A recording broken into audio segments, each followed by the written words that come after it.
What happens when a young woman must confront her father's dark past while striving for a brighter future? This heartfelt tale of resilience will leave you inspired and moved. Ultimately, Aiden breathed his last encompassed by his family and beloved ones. His parting words were "Thank you, protagonist's name."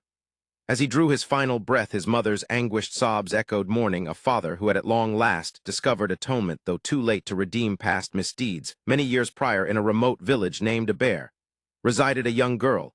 She was an only child navigating a challenging upbringing due to a habitually intoxicated father who inflicted immense suffering upon his household. Her mother, a courageous soul, diligently strived to safeguard her daughter and ensure her well-being, making certain she remained in school. The young woman's existence felt like a vast arid landscape, difficult to traverse. Life proved exceedingly arduous for her, and her mother, their father Aiden, was akin to a storm, his eyes blazing scarlet like embers.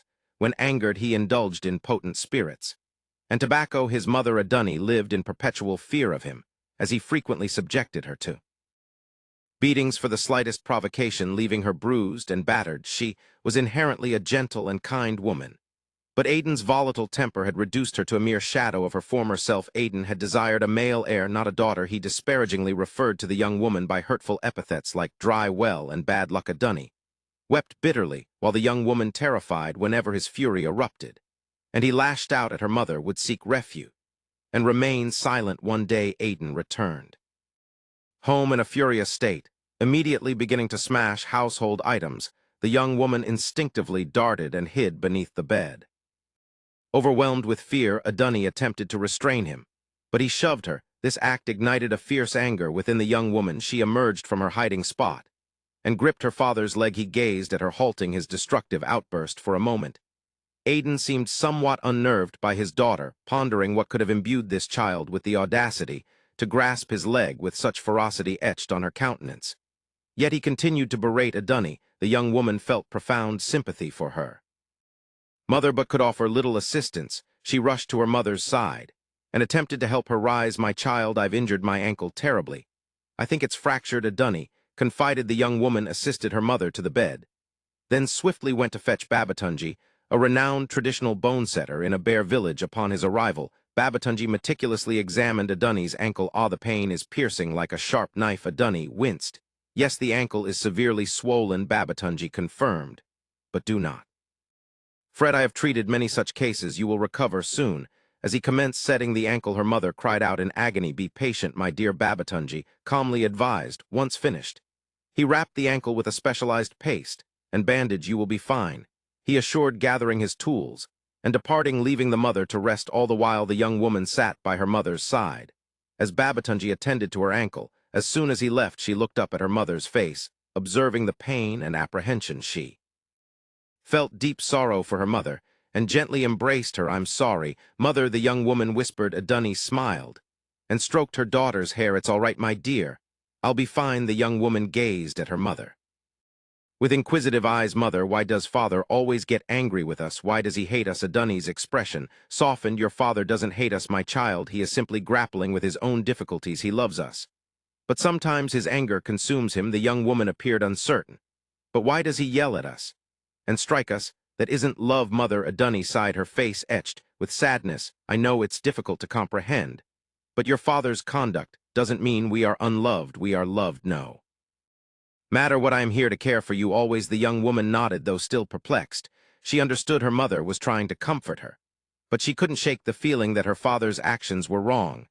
She was profoundly grateful for her mother's affection and embraces, holding on to her tightly. The following day at school, the young woman sat in class, engrossed in her favorite book. A wide smile gracing her lips, her teacher, Miss Adedutu, approached her desk and remarked, "You clearly adore reading. What is it about books that captivates you so much?" The young woman looked up excited. "I learn so many things from books, Miss Adedutu. I feel as though I'm journeying to new places and encountering new individuals." Miss Adedutu nodded, her eyes radiating encouragement. "That's wonderful, young woman. You possess an inquisitive mind and a passion for learning. You are very astute, you know." The young woman's face glowed with joy. She cherished Miss Adedutu's commendation. "Really, Miss Adedutu, You think so? She asked. With a grin, Miss Adetutu smiled. I know, so you are one of my brightest students. Continue reading and learning, and you will achieve great things in life. The young woman beamed with pride, feeling elated and inspired. She knew Miss Adetutu believed in her, and that meant everything from that day onward. She remained devoted to her books, understanding that her love for reading and knowledge would open doors for her whenever she required encouragement.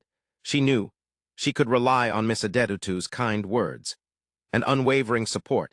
At least the young woman had something that brightened her existence. On the day of her secondary school graduation, Miss Adetutu summoned the young woman to her office, brimming with excitement. I have truly fantastic news to share with you.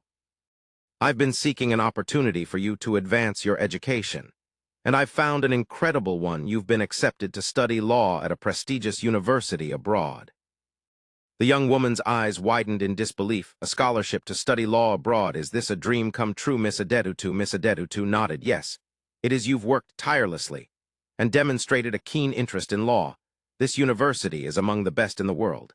And with this scholarship, you will have the chance to learn from the foremost minds in the field. The young woman's face illuminated with happiness. But then apprehension crept in. But Miss Adetutu, I don't know if I can go. I don't want to leave my mother behind. Miss Adetutu's expression softened with empathy. I understand, and it's natural to feel apprehensive about leaving your family. But consider the immense opportunities this scholarship presents. You will acquire a world-class education, forge international connections, and return home equipped to make a tangible difference in your community. Your family will be immensely proud, and you will serve as an inspiration to others. The young woman pondered Miss Adetutu's words, her heart quickening with anticipation. She knew this was a once-in-a-lifetime chance. Okay, Miss Adetutu, the young woman declared finally. I'll do it. I'll accept this scholarship. Miss Adetutu beamed with pride. That's the spirit. I will assist you with the paperwork and preparations. You will make us all incredibly proud. I just know it. The young woman returned home afterward and sat with her mother Adunni in their small living room, her heart pounding with excitement. Mother, I have something to tell you, she began, her voice quivering slightly. I received a scholarship to study law abroad. Adunni's eyes widened, and she burst into tears, her face a mixture of joy and sorrow. Oh, my child, this is magnificent news. You have to go. You must seize this opportunity. The young woman nodded, her own eyes welling up with tears. I want to, mother, but I will miss you so very much. Just then the door swung open, and Aiden, her father, stumbled in, reeking of alcohol. He cast a dismissive glance at the young woman.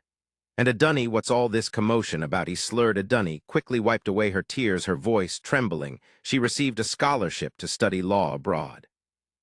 Aiden scoffed, his eyes rolling in disdain. A female child going to study abroad? What's the point? She'll just get married and have children anyway.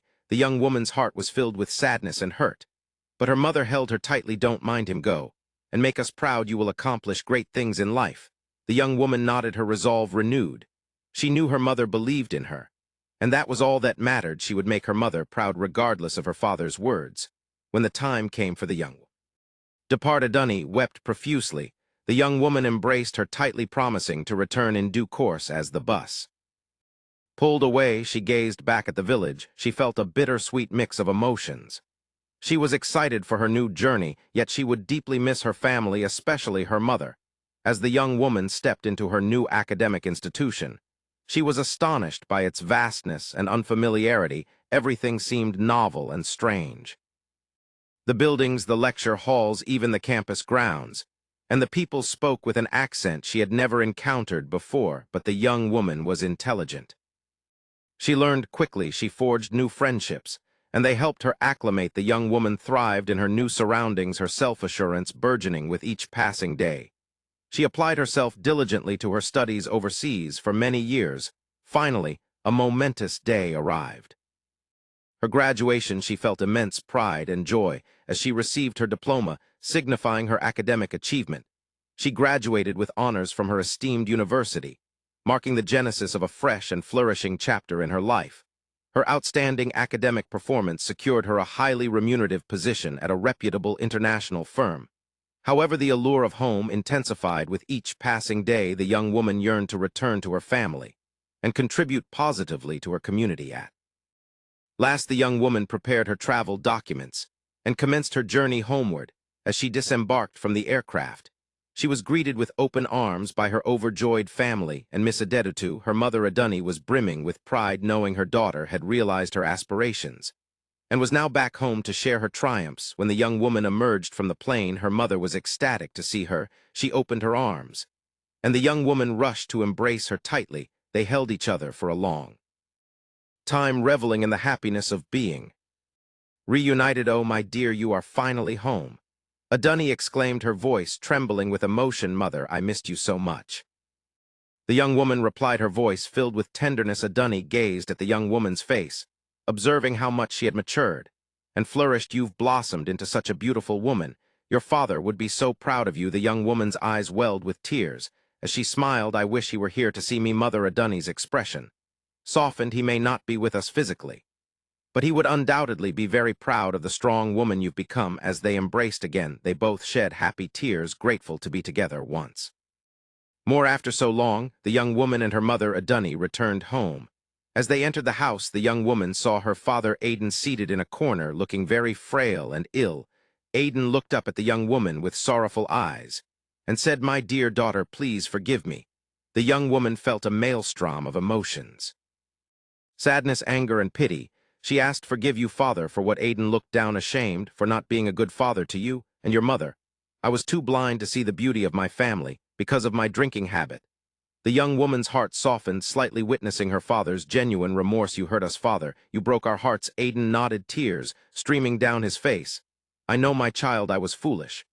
But seeing you now, I realize how much I have forfeited. Your grace and accomplishments are a testament to your mother's resilience and your own strength." Adunni interjected, her voice gentle but firm. "Aiden, you need to rest. Your health is failing you." Aiden looked at the young woman with pleading eyes. "Please forgive me. I don't have much time left. I want to find peace knowing that my daughter has forgiven me."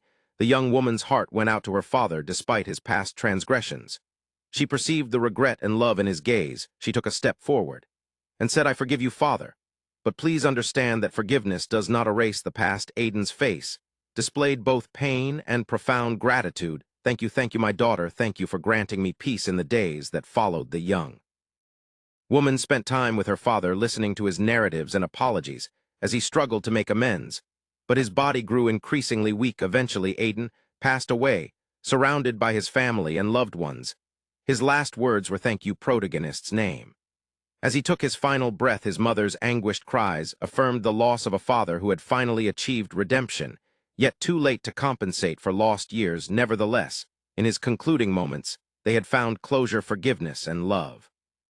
After her father's interment, the young woman decided to remain in a bare village for a period to uplift the community's youth. She organized seminars, workshops, and mentorship programs to inspire and equip them with the skills needed for success. Her influence was immense, and the young people began to view her as a beacon of aspiration. Finally, it was time for the young woman to return to her base abroad. She approached her mother and said, "Mother, I want to take you with me. You've endured so much. I want to give you a new experience." Adunni's face brightened with excitement. "Really, you want to take me abroad with you?" The young woman smiled. "Yes, mother, you deserve it. We will explore new places together, and I will show you the world." Adunni's face lit up with a broad smile. "Oh, my child, I cannot wait. I never imagined I would have the chance to travel abroad." As they prepared for their departure, the young woman realized that her father's final apology had imparted a crucial lesson. Every child, boy or girl, is a precious gift. She was grateful for the opportunity to make a difference in her community and to embark on a new adventure with her mother. What part of this emotional journey resonated with you the most? Share your thoughts in the comments.